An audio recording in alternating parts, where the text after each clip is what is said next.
जय हिंद दोस्तों, वंदे मातरम।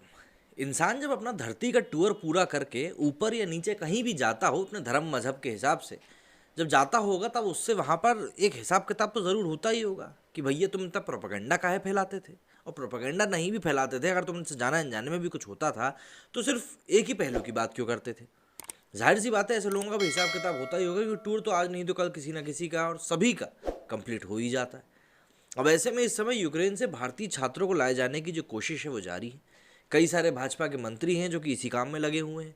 4-5 नेताओं को बाहर भी भेजा गया है। 20 से 25 मंत्रियों को एयरपोर्ट पे लगाया गया है कि जो भी छात्र बाहर से यहाँ पहुँच रहे हैं, इंडिया पहुँच रहे हैं, उन सभी का स्वागत किया जाए, उनके सेफ एंड साउंड होने को सुनिश्चित किया जाए कि भाई ये सभी चीज़ें सुनिश्चित की जा रही हैं, ये सब हो।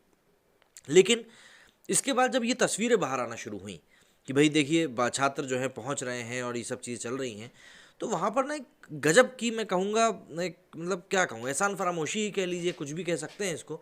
इस तरह की चीज़ें भी दिमाग में आने लगी उन तस्वीरों को देखकर कि वहाँ पर नेता हाथ जोड़कर खड़े हुए हैं, उनको अभिवादन कर रहे हैं, उनका स्वागत कर रहे हैं पहुँचने पर, और ये ग्रीटिंग मतलब उनकी एक्सेप्ट तक नहीं कर रहे हैं। मतलब ऐसी अकड़ में आ रहे हैं कि जैसे इंडियन गवर्नमेंट पे इन्होंने एहसान किया है यूक्रेन से वापस आकर। इंडियन गवर्नमेंट ने एहसान नहीं किया इनको इवैक्यूएट करके, बल्कि इन्होंने एहसान किया है वापस भारत आकर। मतलब क्या कहोगे आप इस चीज़ के बारे में? जरा हम ट्विटर के ऊपर देख लेते हैं, कुछ एक लोग हैं जो इन चीज़ों को सपोर्ट भी कर रहे हैं। पब्लिक के क्या रिएक्शन ये भी आ रहे हैं। तब तक अगर आपको मुझे सुनते सुनते आपके दिमाग में भी कोई विचार है तो कमेंट सेक्शन में बताइएगा कि आपका ऐसे लोगों को लेकर क्या सोचना है, क्योंकि वाकई में ऐसे लोगों की भरमार है। और ये मेरे को तब पता चला, मतलब एक वीडियो आज मैंने और देखा था, वो वीडियो मेरे से मिस हो गया, मैं उसको सेव करने वाला था पर भूल गया। वो वीडियो था यूक्रेन और रशिया का जो वॉर होने वाला था, उसकी जब सुगबुगाहट चल रही थी, ठीक उस टाइम का वो वीडियो था। एक पंजाबी छात्र था, पंजाबी में बात कर रहा था, वो कुछ लड़कियों से और लड़कों से बात कर रहा था। तो लड़कियां वहाँ हंसी ठिठोली में करते कह रही है कि रशिया ने तो टैंक वापस ले लिए, वो तो इंडियन मीडिया है, उनको कुछ दिखाने को नहीं मिल रहा है, इसलिए वो ज़बरदस्ती की खबरें चला रहा है, ये चीज़ चल रही है, वो चीज़ चल रही है। और आखिर में जब वॉर हो गया तो फिर क्या हुआ? फिर बोलते इंडिया ने हमको टाइम पे निकाला नहीं। इंडियन गवर्नमेंट एडवाइजरी जारी कर रही है कि भैया निकल जाओ, लेकिन नहीं, ये अपनी शेखी बगाड़ने में लगे हुए थे। तो हम देखते हैं क्या कुछ ट्वीट्स हैं, कुछ ज़रा आप भी बताइएगा कि भैया आपका क्या विचार है इन लोगों के बारे में। तो नंदिता ठाकुर जी ने ये वीडियो जो है पोस्ट किया है, जिसमें कि वो लिखते हैं जनरेशन बदतमीज in first part of the video. यहाँ पर इन्होंने ट्विटर में ही एक वीडियो भी शेयर किया है, जिसमें कि एक मंत्री महोदय हैं जो कि गुलाब के फूल या फूल देते हुए नजर आ रहे हैं, और जो लोग हैं वहीं से निकलते हुए जा रहे हैं। ये देखिए कुछ बातचीत भी कर रहे हैं और देखिए फूल लेने से फिर मना भी कर रहे हैं।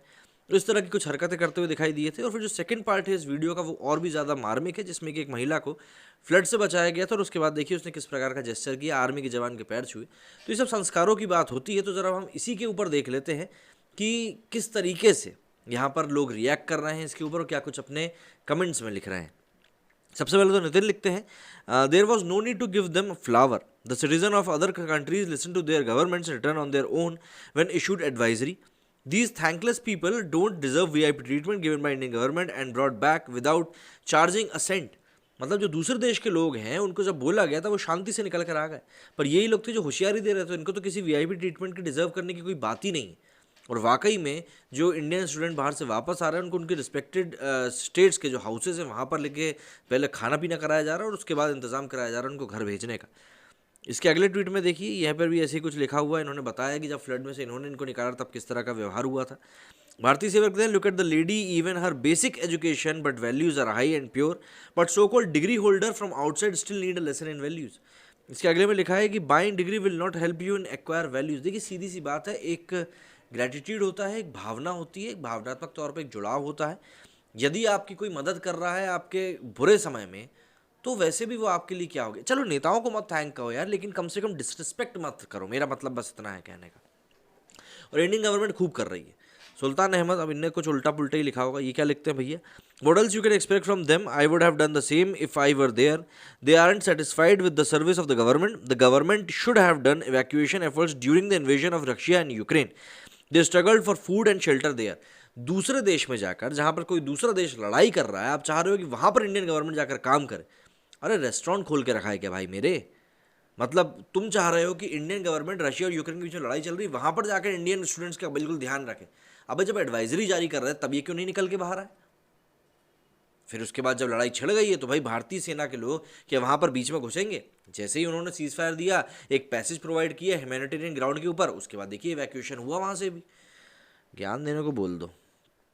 अच्छा, ये एक भाई साहब ने तस्वीर लगाई है कि देखिए अडवाणी जी की इन्होंने डिसरिस्पेक्ट करी थी, तो अगली तस्वीर में भी आप देख सकते हैं कि वहाँ पर क्या चल रहा है। अब यहाँ पर अडवाणी जी क्या कर रहे हैं और मोदी जी क्या कर रहे हैं। नज़रिए की बात है, बस आप नज़रिए की बात करिए। इसके आगे इम्तियाज लिखते हैं, just imagine the fate of depressed students of fourth और final year MBBS, no more Ukraine surviving the war, no more medical college there, no more medical degrees for our students lost time money dreams, don't expect smiling faces at least. Indian government ने भाई साहब इसका भी इंतजाम कर दिया है, पर शायद आप ट्विटर के ऊपर ज़्यादा बने रहते हैं और करंट अफेयर नहीं पढ़ते, इसलिए आपको पता नहीं है। इंडियन गवर्नमेंट ने इसका इंतजाम कर दिया है और पुख्ता नहीं भी हुआ तो भी कुछ दिनों में होने वाला है। अनुराग सिंह लिखते हैं, but what is the point of giving roses by ministers and why Modi is meeting with these students, government brought them back, end of the story, why making an event out of it. एक तो ये advisory के बाद भी खुद नहीं आए, ऊपर से नखरे अलग। देखिए, जहाँ तक मुझे लगता है एक व्यवहार की बात होती है, एक शिष्टाचार की बात होती है, तो हमारे देश में शिष्टाचार को काफ़ी ऊपर माना जाता है, एक रिस्पेक्ट को काफ़ी ऊपर माना जाता है, उसी के तहत ये सब चीज़ें की जा रही हैं। अब आपको नहीं अच्छा लग रहा है ये स्टूडेंट, मतलब देखिए ना, आप सामने वाले स्टूडेंट्स की भी तो तभी पोल खुली ना, नहीं तो बात क्या जाती कि देखिए हम इंडिया आ गए। वो एक बंदी का तो ट्वीट आ ही गया था कि मुझे मुंबई एयरपोर्ट पर लिया है, अब यहाँ से देहरादून जाने का कोई इंतजाम ही नहीं है, कौर तोड़ के मुंह में चबा के खिला दें ऐसा लगता है। डॉक्टर अतुल्य लिखते हैं, why minister is going to do this when a minister is doing something it is not personal, we felt insult, Narendra Modi ji you have done your duty, please stop this welcome system. मेरे को तो लगता है चालू रखना चाहिए बाबा, क्योंकि ऐसा करने से ना इन लोगों के ही चेहरे सामने आते हैं, ये होशियारी जो दे रहे हैं ना ज़बरदस्ती की, वो और सामने आती है। मसाला चाह सकते, the real issue is many students were illegally staying in Ukraine, landed there by kabutar, now their dream is to illegally cross over to EU has sunk. अच्छा, यूरोप की तरफ जाने का जो सपना था वो टूट चुका है, अब भारत में ही उनको लड़ाई करनी पड़ेगी। और देखिए, भारत में तो भाई साहब बहुत कंपटीशन है, कॉम्पिटिटिव एग्जाम की छोड़ दो, डॉक्टरी की छोड़ दो, साला यूट्यूब पे भी कंपटीशन है। तो कंपटीशन में जंग लड़ने के लिए आपको जिगरा तो बड़ा करना पड़ेगा, और जिगरा बड़ा नहीं है तो फिर कहीं और भागना पड़ेगा। Big issue you raised, government should check this. ये बात ही सही। KGF के रॉकी भैया भी लिखते हैं, but why taxpayers money is being wasted like this, there should have been chargeable COVID test on arrival and positive patient should have been sent to isolation facilities, I can see ministers welcoming fourth wave with roses in their hand. बिल्कुल ये चीज़ ही possible है, कोई गलत चीज़ नहीं कही। तो इस तरीके से पब्लिक जो है भैया रिएक्ट कर रही है, मतलब शिष्टाचार की बातें जो हम लोग करते हैं वो एक आप लोगों को दिखाना चाह रहा था, बस वही चीज़ आप लोगों को दिखाई है। तो आईना हम सभी के हाथ में ले ही हो, हाथ में ही होता है, मतलब हम उसी को लेके घूमते हैं, और जिसको जो देखना होता है वो उस आईने में देख लेता है, और हमारा व्यक्तित्व भी कहीं ना कहीं उसी आईने में दिख जाता है। और यहाँ पर इन छात्रों ने वही चीज़ की है जो कि कहीं से कहीं तक भी सही नहीं है, और आने वाले समय में भी ये सब चीज़ें याद रखी जाएंगी, क्योंकि भूलते तो कोई कुछ भी नहीं। सोशल मीडिया का ज़माना है। मेरे वीडियो फिलहाल इतना ही, और यदि आप लोगों को देखते देखते कुछ और चीज़ समझ में आए कि भैया ये हम लिख दें, तो कमेंट सेक्शन में जाकर बिल्कुल लिखिए। जय हिंद, जय भारत।